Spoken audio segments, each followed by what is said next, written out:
Hello, and welcome back to 30 Days Building Challenge with me, Nisi. Today is day 8. We're starting off week 2 of the challenge here on my single player world. If you haven't been here before, take a nice little quick look around.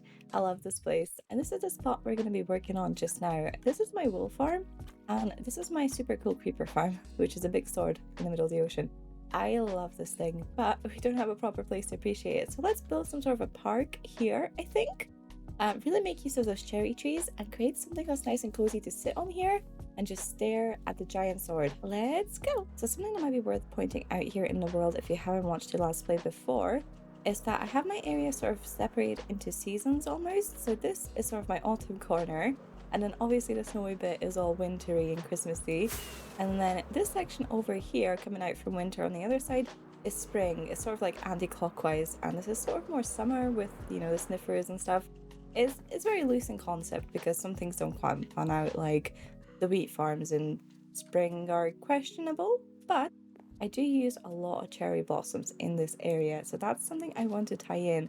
Another color I also want to use here is this pale oak pathway we started going into the sand. Kind of want to bring those colors back in here, so what I've decided for this area is we're going to use the mud and the granite that we did already. We're going to use the cherry blossoms. So what I've decided to do here for materials is just I've grabbed a bunch of stuff that might work. We have some decorational plants, and then we have a lot of things. Something will work out of this, I'm sure. Okay, first off, let's flatten out a little bit more land.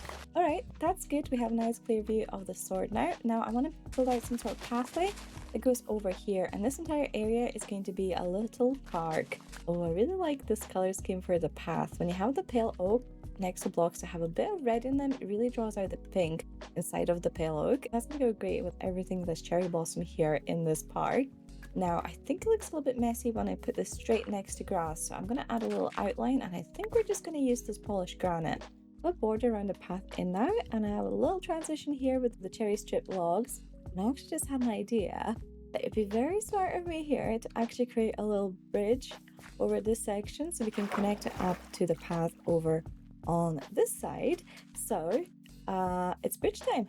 Okay, we have our pink bridge supports, and you guessed it, I'm gonna go pink for the entire bridge. Let's see if I can pull this off.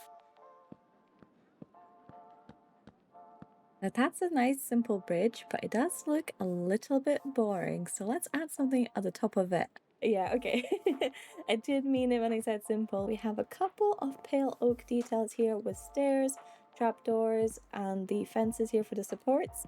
But I decided to keep it very simple because the leaves, you have this animation on them, which makes the place look quite busy, even without a lot of details on the blocks themselves.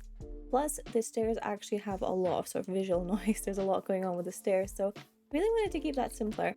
Now we're going to tie all this together with some flowers, so primarily these lilacs and a bit of peony as well. And these azalea bushes are going to really tie in the pinks and the greens together here. So now I just need to connect these paths up.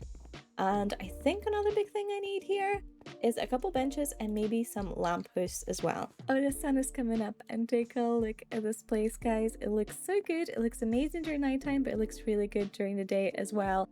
So I know I said I wanted this to be more of like a park, but it's a little more like a path with a bridge on it, but that's okay. I did manage to sneak in a bench here, so you could admire, you know, this view, which is also not too bad really.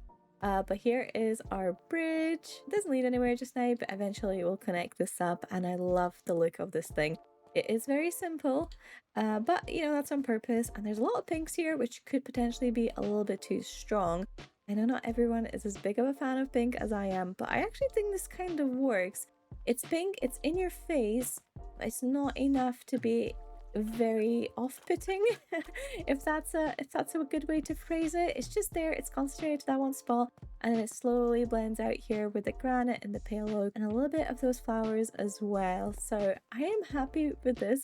I especially love the way the sort of pale oak really is reminiscent to the pale oak that's in the sword over here. It kind of ties them in together to a certain extent, but what it really does is it makes those dark tones on the sword pop out even more, I feel. So this thing is just an intimidating, imposing sort of structure that's softened a little bit by the soft pinks. I don't know, am I overthinking it? I'm just really happy with this path. This is it for day 8. I hope you guys enjoyed it. It's less of a park and more of a bridge, but I'm still so happy with it. I'll catch you in the next one. Goodbye!